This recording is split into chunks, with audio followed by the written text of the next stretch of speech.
menjadi teknologi Indonesia menjadi lebih netral ya. Kalau enggak nanti kan ada perang di geopolitik kita ke bawah misalnya. Padahal Indonesia kan bebas aktif ya.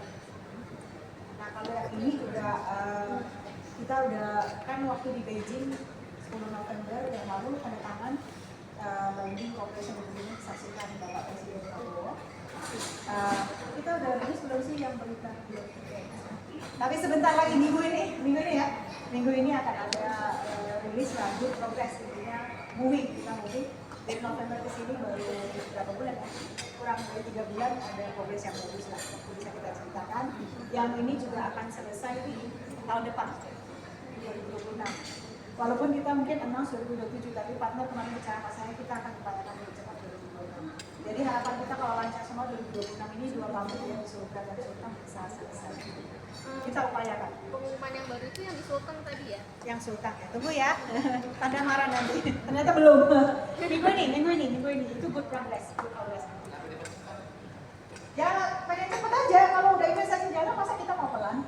Kita maunya cepet, ya kan? Sebenarnya gini lah ya, ini kan direkam juga ya. Official formalnya masih ditaruh di 2027, tapi target internal kita kalau bisa 2026 lah. Lebih cepat lebih baik kan, lebih menghasilkan kan, baru kita butuhkan. Memang officialnya 2027, tapi internal target kita kalau bisa kita percepat 2026. Ya harus cepat. Itu IGP Sarawak maksudnya? Bukan, Sarawak susah. Susah. Nah, yang terakhir yang ketiga yang tadi itu di Iqbalnya di Surakarta ya. Kalau yang itu kan memang paling akhir kan, jadi dia memang perkembangannya tidak se-advance yang kedua itu. Tapi itu 2027 akan diupayakan selesai. Sekarang Pusat lagi mengejar dokumen-dokumen amdalnya sih. Itu. Nah, tadi ada pertanyaan kan, harga nikel lagi turun nih, mempengaruhi nggak investasi? Tadi saya di CNBC bilang juga. Itu pertanyaan klasik. Saya udah di industri ini 17 tahun. Teman-teman yang kenal saya sudah tahu saya dari bawah ya, meniti karir sampai jadi CEO. Selama saya 17 tahun, harga nikel itu tidak pernah stabil. Waktu saya CFO, saya ingat titik terendah, nadir. Harga nikel itu 9.000, menyentuh 9.000 dolar per ton. Di zaman kejayaan saya masuk, kali itu pernah sampai 50.000. Wow. Dan itu 2007. Akhir itu Beijing Olympic 2008, jadi masa kemasan itu awal tahun 2000 sampai 10-15 tahun itu mining boom lah karena China dulu ya waktu itu, jadi lonjak tinggi terus kemudian turun. Jadi harga nikel itu termasuk komoditas yang paling volatile harganya. Jadi kemudian pertanyaannya adalah kalau kita investasi besar begitu kan untuk 20-30 tahun ke depan ya, terus kalau harga volatile itu bagaimana? Nah, kuncinya sebenarnya adalah kita tidak akan hanya bergantung pada harga, karena harga nggak bisa kita kontrol dan selalu dia bergerak. Jadi yang menjadi kunci dalam mengambil keputusan itu ada 2. Project itu harus very competitive.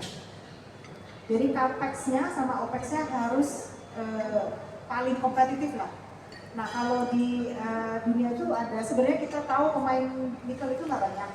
Jadi cost sama capex itu semua orang tahu kok berapa profilnya. Nah itu ada namanya global cost curve. Dia ada di jajaran kuartal keberapa. Jadi kalau di Vale itu global cost curve ini jadi acuan. Kita harus di kuartal 1 dan 2 maksimum sudah. Kita nggak akan invest kalau udah di kuartal 3 dan 4. Karena artinya kalau harga nikel lagi turun, yang akan terdampak pertama kali yang paling tidak efisien dulu. Ya kasarnya 50% nggak serba dulu, baru bisa pengaruhi yang kuartal 1-2. Jadi sangat-sangat penting cost dan capex efisiensi, itu penting banget. Kedua, bukan hanya itu, yang kedua lebih penting lagi, reputasi, ESG. Kalau lihat Vale konsistensi dari dulu selalu bicara mengenai jauh sebelum orang ngomong ESG, kita udah ngomong ESG. Credential kita bangun terus, karena reputasi itu matters. Untuk pasar-pasar tertentu itu hanya bisa diakses kalau it's a reputable nickel. Intinya adalah today orang datang ya kan, dapat premium nggak sih Bu dari ESG itu yang bagus itu? Belum, tapi akan diupayakan. I think the market will be ready soon ya gitu. Tapi sekarang belum, mau jujur aja. Tetapi kalau kita punya reputable nickel, sustainable nickel, kita akan menjadi pilihan pertama. Jadi Indonesia punya banyak sekali nikel. kita ingin menunjukkan bahwa ya kita ingin menjadi yang paling kompetitif, tetapi juga yang reputasinya paling bagus. Sehingga kalau orang butuh nikel, dia pertama akan cari paling bagus. Nah, itu mesti robust sekali dan mesti konsisten. Tidak bisa overnight lagi ya. Dan yang terakhir ketiga adalah kalau lihat laporan keuangan dari kami, balance sheet kita very konservatif. Ya. Belum ada pinjaman sampai sekarang. Ada dua reason kenapa belum ada pinjaman. Kedua, memang kita mau safeguard kita punya balance sheet untuk grow project ini.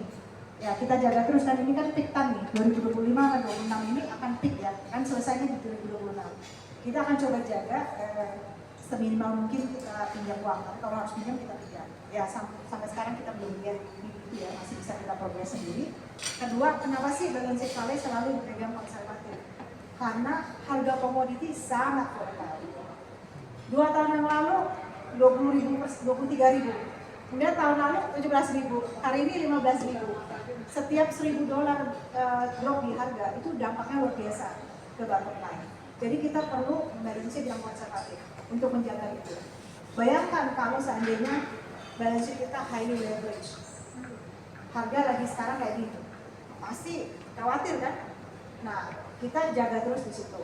Jadi dua reason ya kita preserve itu untuk supaya kalau kita butuhkan pinjaman untuk funding our project kita ada capacity, dan kedua untuk menjaga volatility dari harga. Jadi kalau pas drop kita siap, lebih siap dari yang lain.